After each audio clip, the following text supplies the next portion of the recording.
Hey guys, Kurt here for Kurt's Outdoors today. I got up early. Well, I woke up at 1, haven't fallen back to sleep. It's currently 4:05, and we're going fishing for carp. Well, it's now 4:45 in the morning. I'm still waiting on the sun to come up a little bit. I got a bike to my spot, and it's hard to do without any light. Sunrise is going to be 6:14, so I'm going to be waiting until about 5:45 to leave. About another hour. It gives me time to charge my battery for my GoPro and get myself all set up. Well guys, the sun's just starting to come up. We're getting our stuff ready and we are about to head out. It's currently 5:37.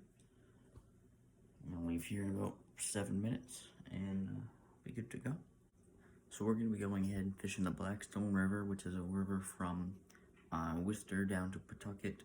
So it goes from Massachusetts to Rhode Island. It's known for mirror carp, in fact, not commons. And mirrors are rare throughout the pretty much the world. So let's see if we can get some mirrors today. We're actually gonna fish the river part today. There's a pond that I usually fish, but due to the recent rain, I don't think it's gonna be a hot spot today. We might see if I can throw what I need in for just in case. But other than that, we're ready to go. Well guys, I made it here about 6 sharp. We're here. I'm gonna get my stuff set up. We're gonna start fishing. The river is very high. It's about 1.5 feet higher than it usually is, so this could make this a challenge. But so I've been here for about 10 minutes. I was setting up my bite alarms, and there's fish jumping everywhere. Now I don't know if they're all carp. There's a lot of pike in this river. There's a lot of dace, and there's trout. However, there was one that I know was a carp, just based on the size of the splash. So hopefully we can get him. And about to get my rod set up. I'm gonna show you how this thing operates. So the first thing we need to do is set up the hair rig. And hair rigs is a little bit of line off the end of a hook that you put your bait on. Another one just came up right there. There's a lot of activity today.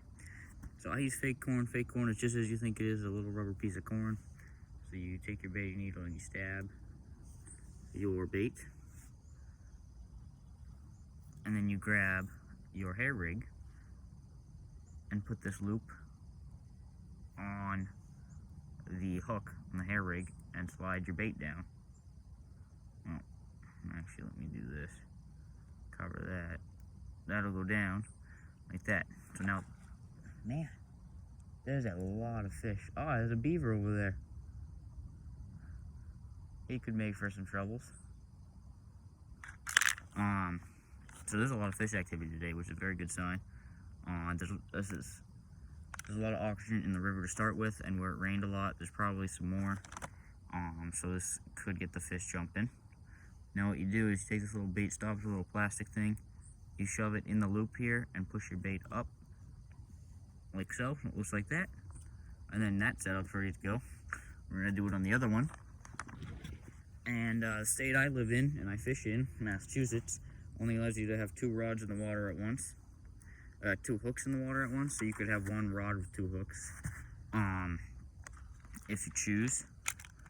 I use 2 separate rods, 2 spots. I'm also allowed to chum in this state. Some states you're not allowed to chum. I can't think of any examples because I really don't know any. But there's some states where you can't chum, so this is when pack baits come in very helpful, because it's essentially chum. And the states that you can't chum, sometimes if you read closely, it's defined as something as chum is a bait that's not attached to your hook. And because this is technically the pack bait is jammed around the hook, it is technically attached to your hook. So it's kind of a loophole in the law, which makes for good fishing. This pack bait works incredibly well in this river. It has for me for a little while now. You can catch carp on common baits you can find in the grocery store, like corn and bread. Those are two basically of the most common carp baits. In England, they have these things called boilies, which it's a boiled dough ball that you stick on a hair rig, and it'll pop. There's pop-ups, so it'll pop up so your bait's just off the bottom. So now that this is all set up, we're going to jam this pack bait around it, and I'll show you how you do that. Literally is exactly how it sounds. You take your meth lid, which is what this is called. I'll leave links to all this stuff in the description for you. You grab a good handful of it and pack it around your lead.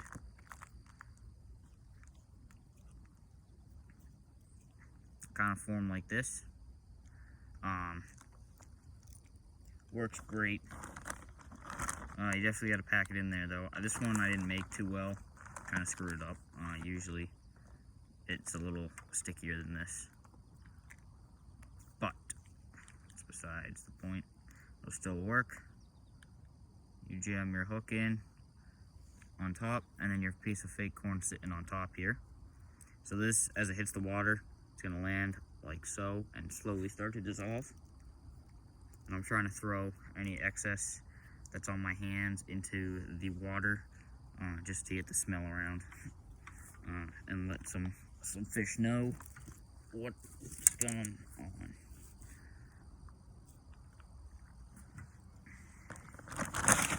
I'm going to set the second one up. I'm going to do it inside the bag so I don't lose quite as much back bait.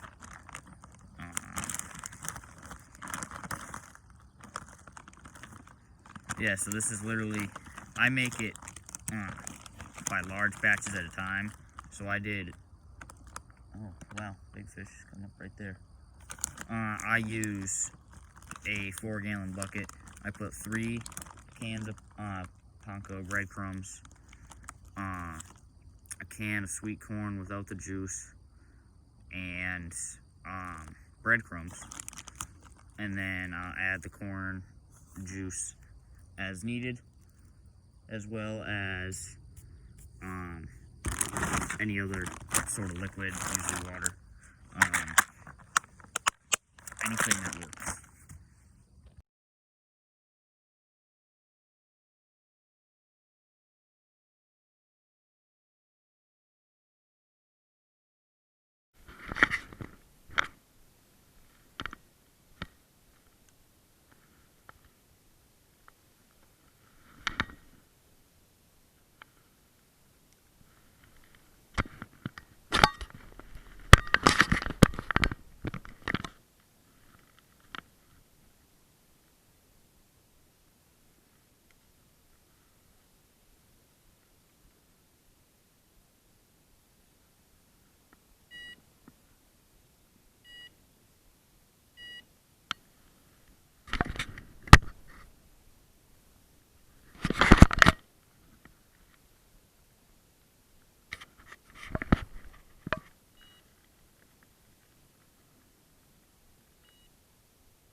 So unfortunately, the other day I was fishing the Charles River in Boston, and a boater ran over my line. I didn't realize he took so much from me, and I cast, and I'm basically out of line. So we're gonna have to cast this one a little closer than I would like to. But we're gonna have to reset this up. Oh, I'm on.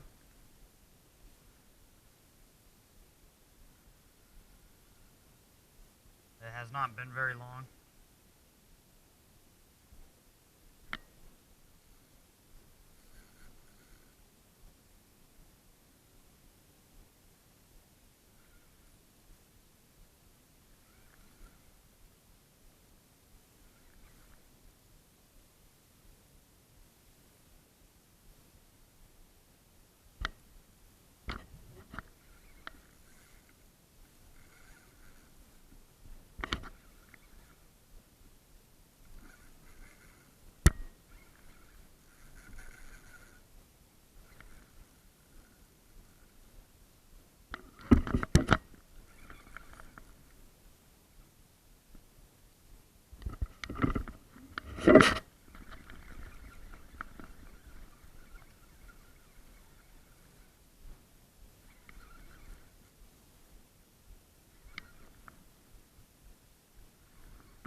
Well guys, I haven't been here for 10 minutes and I've already got a nice mirror.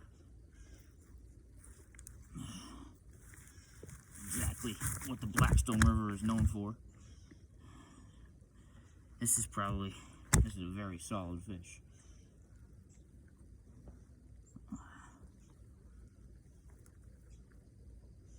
And the hook literally just came right out. It's a little scary how easy that one came out. I'm thinking around 8 pounds.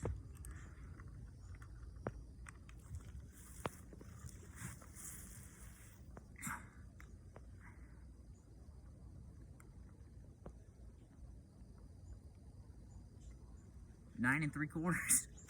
Okay.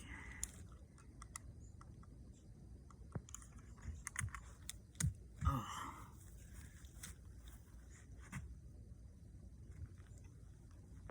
Come on. No. Oh. There we go.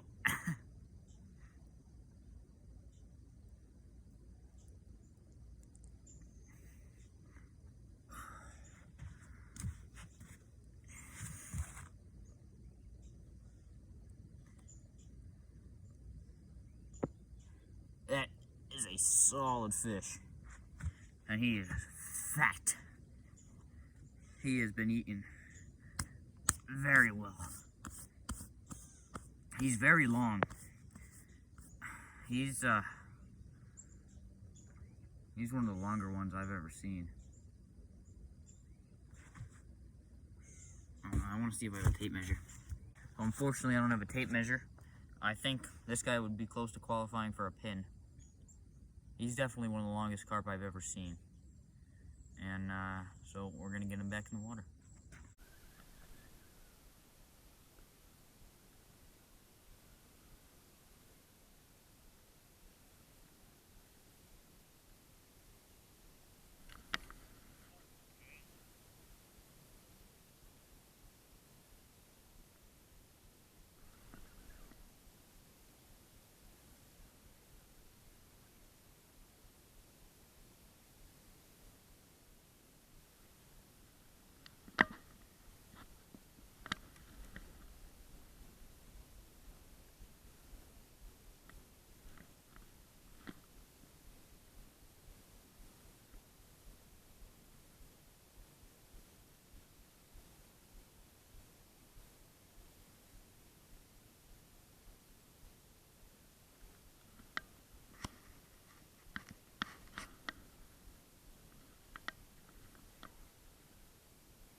Yeah, another one.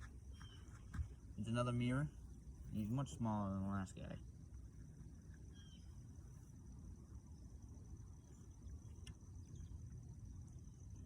It's like that. It comes out. Oh, he's not happy.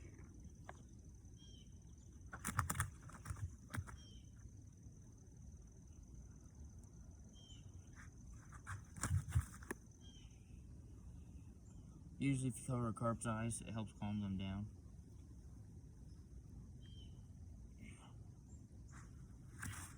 This guy is about 3 pounds.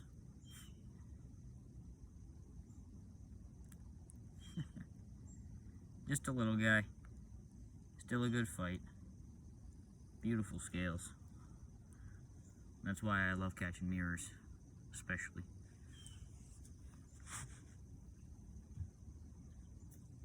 And try and keep them nice and clean. Get them back in the water nice and quick.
That's one thing about this particular spot that is a very difficult thing, is that if the fish runs a certain direction, there's about 3,000 snags, and about 20 different ways that fish can come off.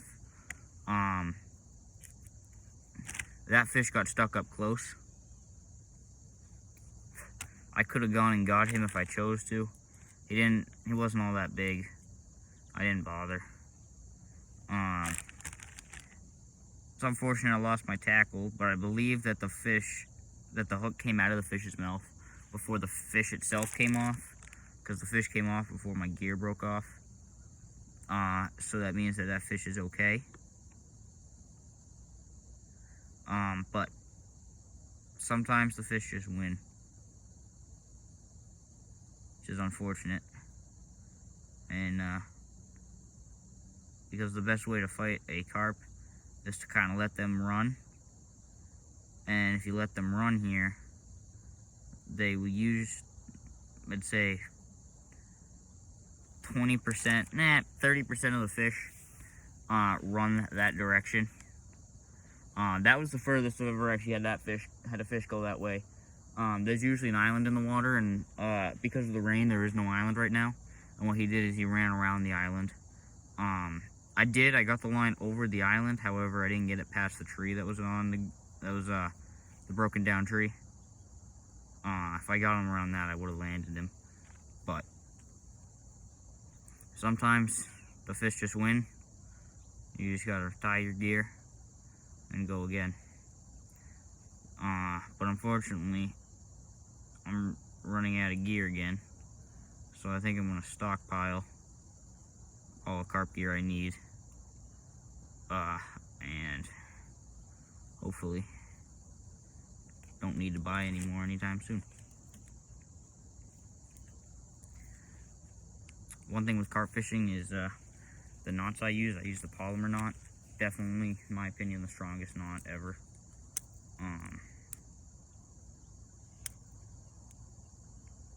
Everybody has their preferences. My preference is the polymer knot.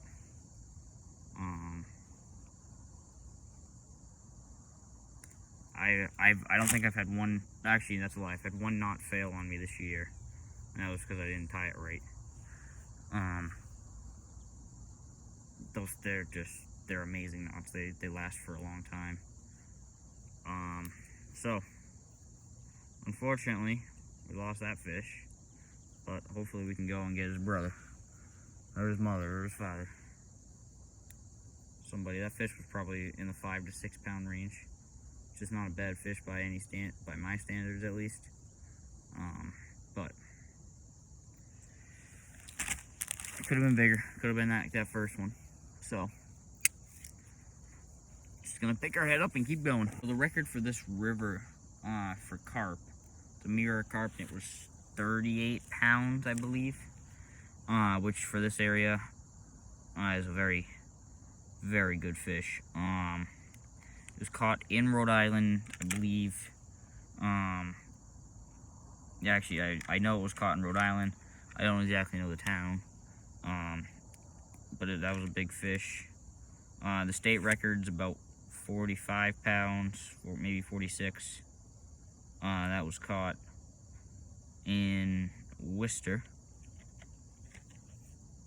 And the park record for the park I'm fishing at is 25 pounds, and that was in the pond.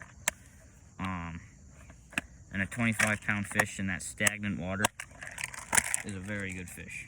Well, guys, I fished for a couple hours, and I gotta head home.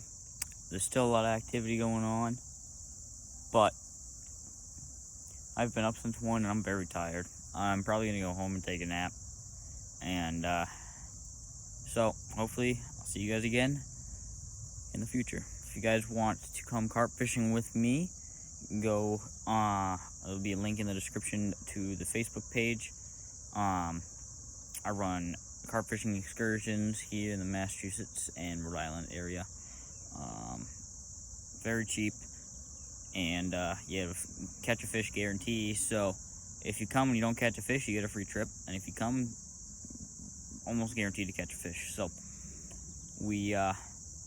I hope you enjoyed this video, and please, if you want to come, give me a call or sign up in the description. Thanks, guys. This is Kurt from Kurt's Outdoors, signing off.